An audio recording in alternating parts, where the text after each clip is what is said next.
I'm Mark. And I'm Josh. And this is Alter Ego Comics TV, episode number 99. And we're back this week from Alter Ego Comics. You all know this, but I'm going to say it every week for that new person that watches. We're from the comic book store Alter Ego Comics in Lima, Ohio. And we both read a lot of comics every week because we love them. And we come and tell you what you should be reading.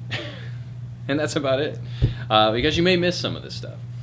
And apparently some of you enjoy watching us talk about comics. So we'll start things off with A Plus X, number 2, by Chris Bachalo, and he writes and draws the first story, as well as Peter David and Mike Del Mundo on the second story. And as you may recall, during Avengers vs. X-Men, we had A vs. X, and that was 2 stories featuring big Marvel characters written by A-list writers with art by A-list artists, and it was just a fun, rock'em sock'em fighting book. Well, A Plus X carries that over, and it's 2 separate stories. Each story has an Avenger and an X-Man, and it's rotating creative teams, or again, A-list writers and artists, except for Mr. Del Mundo, who I'm not familiar with at all. But I did notice that the cover for this issue was actually supposed to be something else. It was supposed to be a Beast Spider-Man story by Care Andrews. As I was researching, putting the script together, I discovered that. But instead, we get a Rogue Black Widow story by Chris Bachalo, and it was fun. Black Widow's on her day off. She's at the spa, and all of a sudden, a Sentinel comes crashing through the window. And then Rogue shows up, and then there's some witty banter and some nice-looking artwork by Mr. Bachalo. And it was fun. It's what it's supposed to be. The next story was really cool, though. It was Kitty Pryde essentially going on a job interview or being headhunted by Stark Resilient. So we start out with Pepper Potts, kind of walking Kitty through the halls of Stark Resilient, and Tony Stark shows up and says, "You're a genius, I want you to come work for me." And by the end of the issue, he does not want her to work for him anymore. And it was fun. And Del Mundo's artwork is very unique. It fit the story very well. But for me, this was Peter David's chance to shine in writing 2 characters that he doesn't get to write very often. Very enjoyable. Really liked it. Also out with Marvel now, we've got Uncanny Avengers number 2, written by Rick Remender, with art by John Cassaday. Sean Cassidy. No, John Cassaday. John Cassaday draws interiors now? That's why this book is 6 weeks late. Uncanny Avengers, you'll recall, was one of our big picks the first time around when the first issue came out. It sort of started the ball rolling with the whole Marvel Now initiative. It was the first book out. And the second issue picks up where the last one let off. The last one had kind of a big wow moment, last page cliffhanger sort of thing. And this one did not disappoint. It sort of paid off that, but also went bigger and added to the excitement. We've got You can tell him what that is. You can tell him. No, I'm not going to tell him. It's a secret. Been 2 months. I don't want to spoil. Spoiler warnings removed. The boat sinks at the end of Titanic. King Kong was the real beast. So the Red Skull has taken Charles Xavier's brain from his desiccated corpse and integrated it with his own cloned body, so he now has crazy telepath mind powers and is controlling the world, or trying to take over the world. And on the hero side, we've got Cap still assembling his Havoc-led team of Uncanny Avengers, featuring both mutants and humans and other superheroes working together for a new tomorrow. But this issue mainly centers on Rogue and the Scarlet Witch, who we saw get sort of captured by the Red Skull's minions at the end of the last issue. And I thought they did some really solid character work with Wanda and Rogue, who are sort of at odds, even though they're really similar in the grand scheme of characters. And it's just, I was sort of on the fence about the first issue. Mark was wowed by it, and I'm like, it's good. This issue is better. This issue is great. I also enjoyed it. Very much so. And I must say, follow-up reading, for those of you reading Uncanny Avengers, if you've never read House of M, you need to.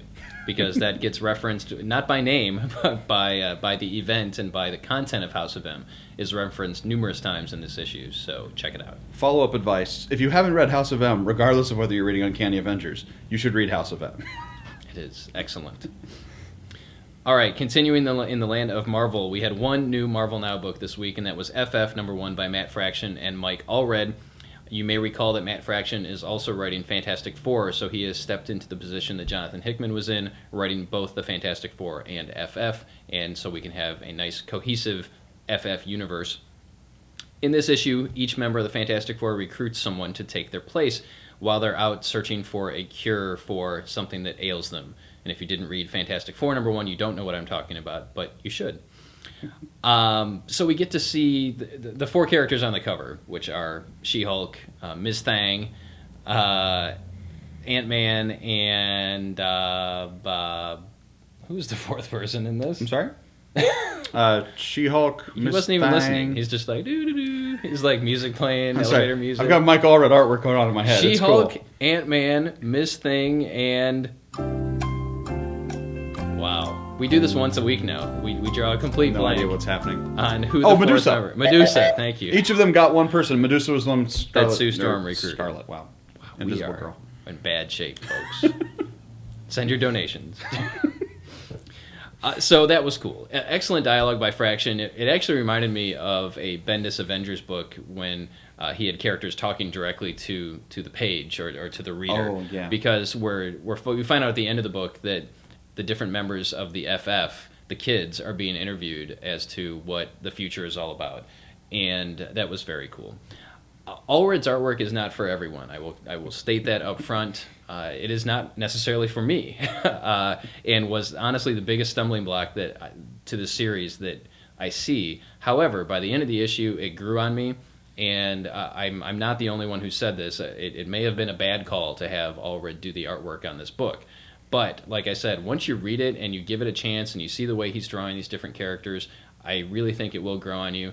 And we had a customer in just yesterday who said, I'm talking about you, Derek, because I know you watch this, but he came in and was astounded that I had chosen FF #1, and I said, as one of my picks, and I said, well, look at the other staff members, they also chose it. So it was a unanimous pick amongst the staff at Alter Ego Comics. That should tell you something.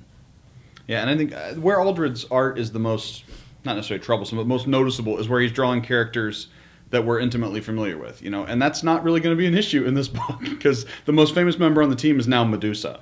She-Hulk is arguably more popular than Medusa. Isn't she like Bruce Banner's cousin or something? I don't even know what that is.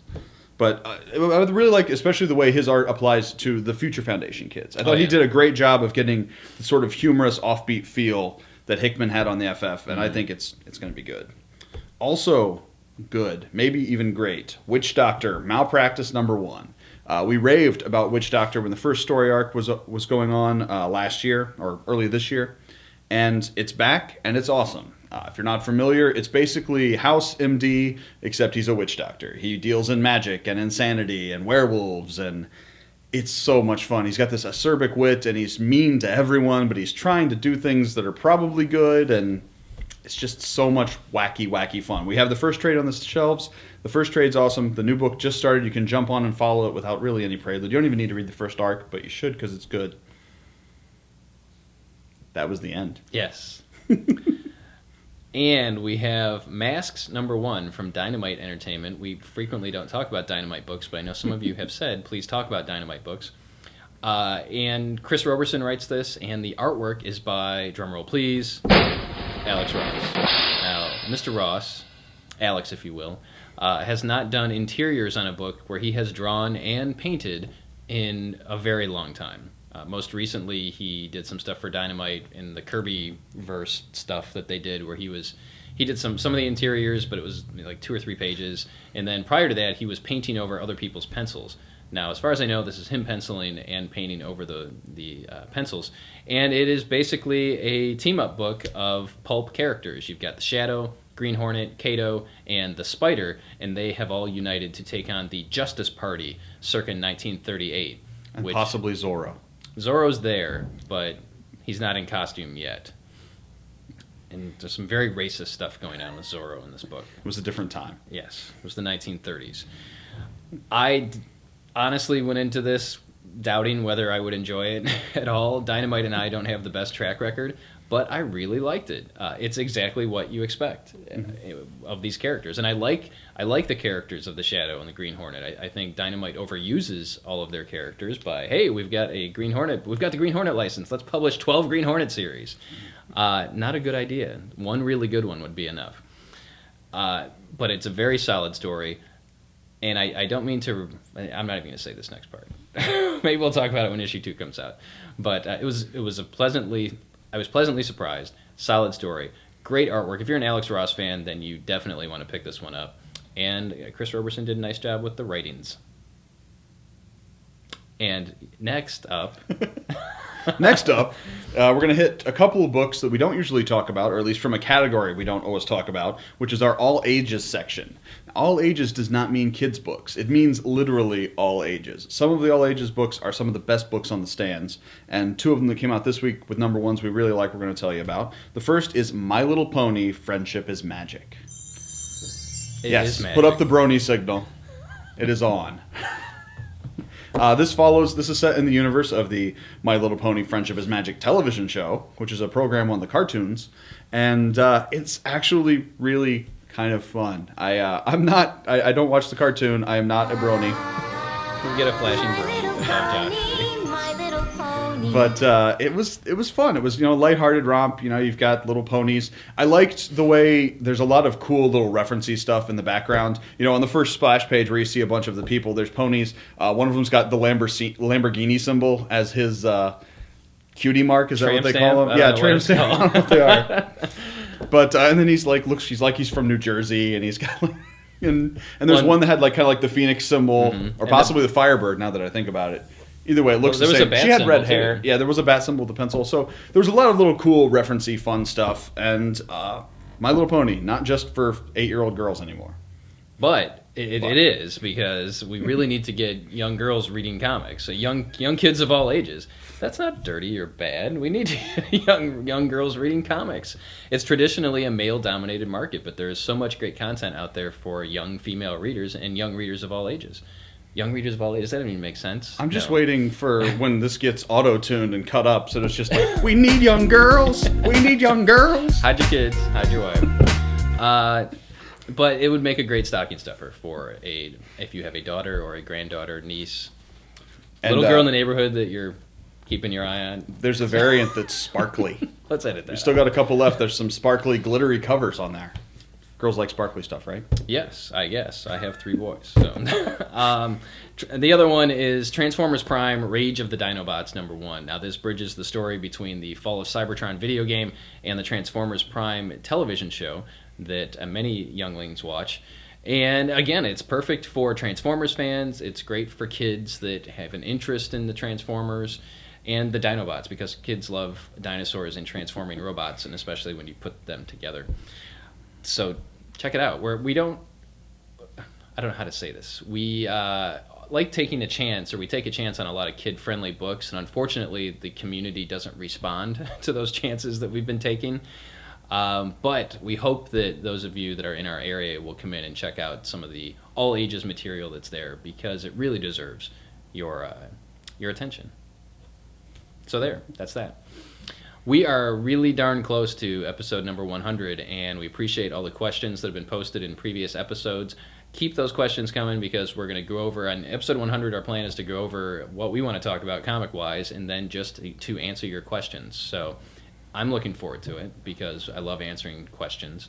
I take tests all the time, and Scantron stuff is awesome. Blood tests, urine tests, whatever's available. Yes, I will take any test. I have to leave soon and take a test. So keep asking questions, and we will keep answering them for you. And head down to your local comic shop if you're in the area, and that's us. We hope to see you soon. And if you're out of the area, we'll see you here on the interwebs next time.